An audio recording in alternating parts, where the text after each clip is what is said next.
Welcome.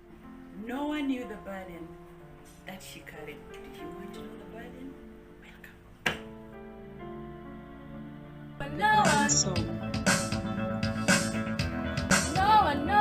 No one knew the burden. No one, ooh.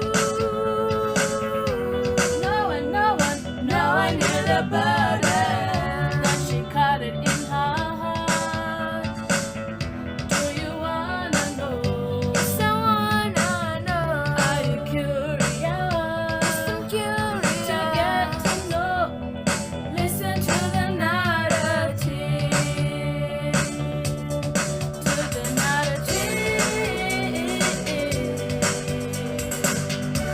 I really wanna know how the story, how it's going. To get to know, listen to the narrative. Listen to the narrative.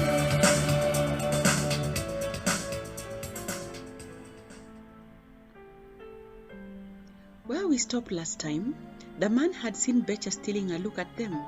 He stood up and whispered something in her ear. Now I have found you. No escape. No one can outwit Kevin Twender. Then he continued talking to the lady. He seemed to be a regular visitor to Ghana, unlike the lady he was updating. Although Betcha was terrified, at some point she got interested in their conversation that she wished she had lived in Africa all her life. Soon sleep overtook her. She woke up to the captain's oral-toned voice announcing that there was bad weather in Nairobi and the plane had to be redirected to land in Mombasa International Airport as they awaited further direction. What is going on? Betcha bawled. We urge all passengers to remain calm. We will try our best to ensure you're well taken care of. A comforting female voice came through the speakers.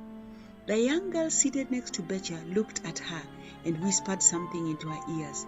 Betcha sat up straight and thoughts started running through her mind. How will I evade this man? She wondered. Then an idea came to her. Betcha did not realize that the plane had been in the airport for 1.5 hours when the speakers came alive again. Ladies and gentlemen, we have been cleared to land at the Jomo Kenyatta International Airport in Nairobi. Therefore, listen to the crew as they give instructions. Betcha felt she knew the ropes and decided to plan on how she would execute her plan when she landed.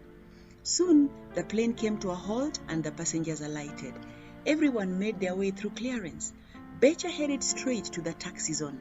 Right behind her was the mysterious man shouting at the security at the gate not to let her pass. She almost fainted.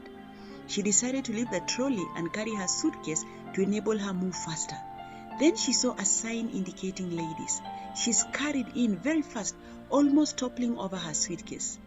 After 15 minutes, she came out and joined the other passengers who were still streaming out of the lounge.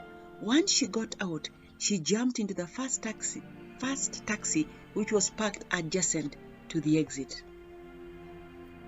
After 15 minutes, she came out and joined the other passengers who were still streaming out of the lounge. Once she got out, she jumped into the first taxi which was parked adjacent to the exit. I'm sorry, madam, but I was waiting for a lady and a gentleman by the name Kevin Twender, the driver protested. Betcha lowered her veil, and one look at her face, the taxi driver ignited the car.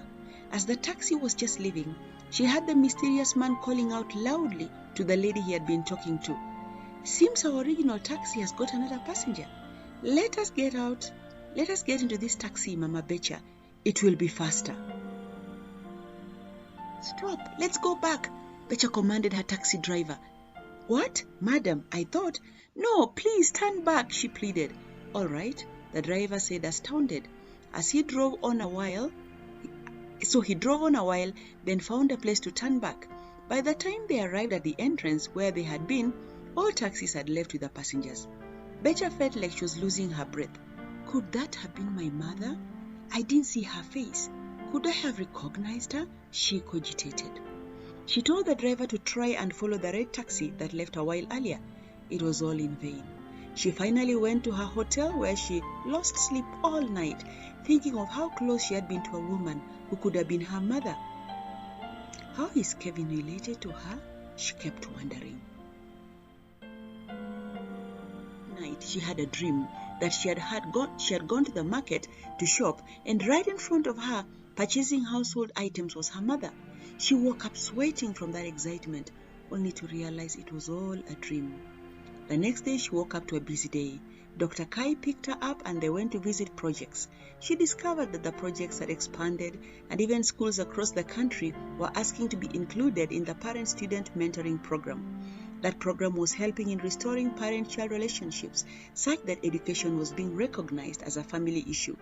They spent the whole day strategizing on how to expand the program. By the end of the day, Betcha was tired but fulfilled.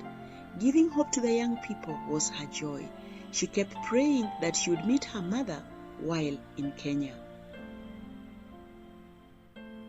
Dr. Kai took her to visit a few schools around Nairobi City where their program had been launched.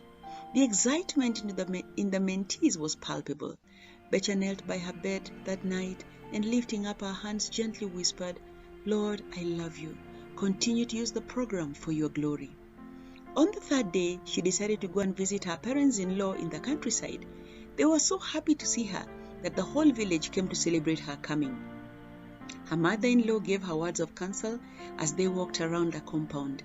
During supper, her father-in-law also advised her on issues of life. She kept thanking God for such a lovely couple who had stepped into her life and became her parents.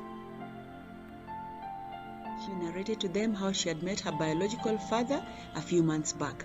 They were overcome with emotions, and her mother-in-law could be seen wiping a tear. It was agreed that before Betcha traveled back to Australia, they invite her father to visit her home. She therefore called Nixon to inform him of the new development. "I wish I could be there to witness that occasion," he responded exuberantly. Arrangements were made for Richard to visit his daughter and her parents-in-law.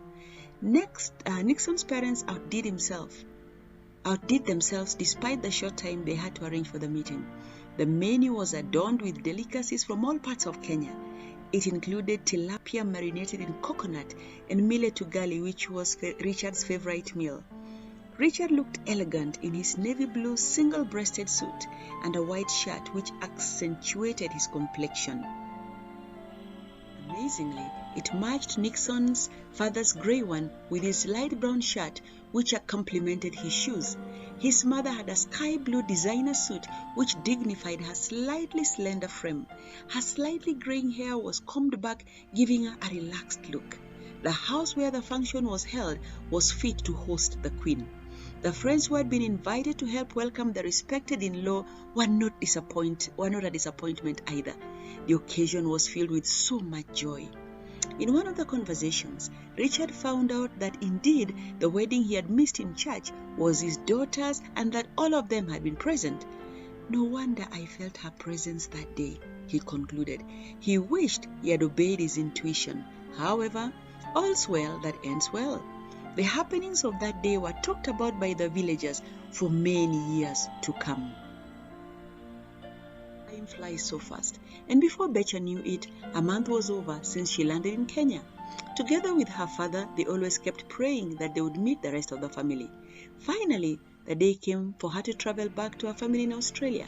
She woke up at first cockcrow so as to make it to the airport in time. The traffic jam to the airport had caused so many a passenger to miss a flight, and she did not want to join that group of passengers. So by 4 o'clock in the morning, she was on her way to the airport. At the Imara Daima junction, there was a car accident. Unfortunately, a car had hit another, and the occupants of the vehicle were badly hurt. There being no other vehicle around, Betcha instinctively knew they had to call for an ambulance or leave the people to die. She told her driver to stop and lift the 2 passengers who were badly hurt to a nearby hospital. Soon they were in hospital, and Betcha knew they had to hurry or she would miss her flight. The hospital held her for so long that by the time she was released, she had missed her flight. However, when she explained to the airlines what had happened, they understood and she was given another flight, which was to leave in the next 2 hours. So patiently, Betcha sat at the waiting lounge. Eventually, 2 hours elapsed and Betcha boarded her flight. She was so exhausted that when she landed on her seat after the flight took off, she fell asleep. She was glad her neighbor had put on his earphones and did not look like he wanted a conversation. "Madam, please wake up. her sleep was interrupted by the neighbor. Betcha got her food and started eating, enjoying the piquant meal. This caused her to compliment the airlines, which led to a conversation with a man she had hoped to ignore throughout the whole journey. Soon they were conversing as if they had known each other for years. "Yes, I'm Kenyan born and bred," the gentleman was proudly saying. "Sure, I too am proud to be Kenyan. In which town were you born?" Betcha asked him. "Eldoret. I grew up in Eldoret till we moved to Mombasa," he said, and Betcha gasped. "What? Did I scare you?" he inquired. "Okay, a little. You see, my family also lived in Eldoret. One day, unexpectedly, my mother, brother, and I moved to Mombasa. I was very young then." "Oh, what was your brother's name?" he asked expectantly. "Oh, he was Maximo Ibera," she responded, more intrigued. "What? I'm Maximo Ibera, son of Joan," he said, utterly shocked. "Really? You are my brother? Is that really possible?" Betcha asked. "Hey, let me show you my identity card if you're in doubt." He took out his ID card and some pictures of his mother. He then looked at Betcha carefully and realized that she resembled their mother. Betcha took out her passport to show him, but remembered that therein was the name Riziki Bahati. She took a few minutes to explain how the change had come. "Oh, you are my sister.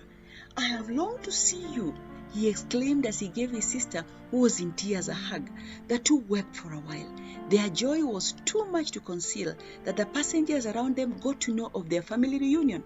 The celebratory mood caught all the passengers, and soon people could be heard conversing about joys of reunions.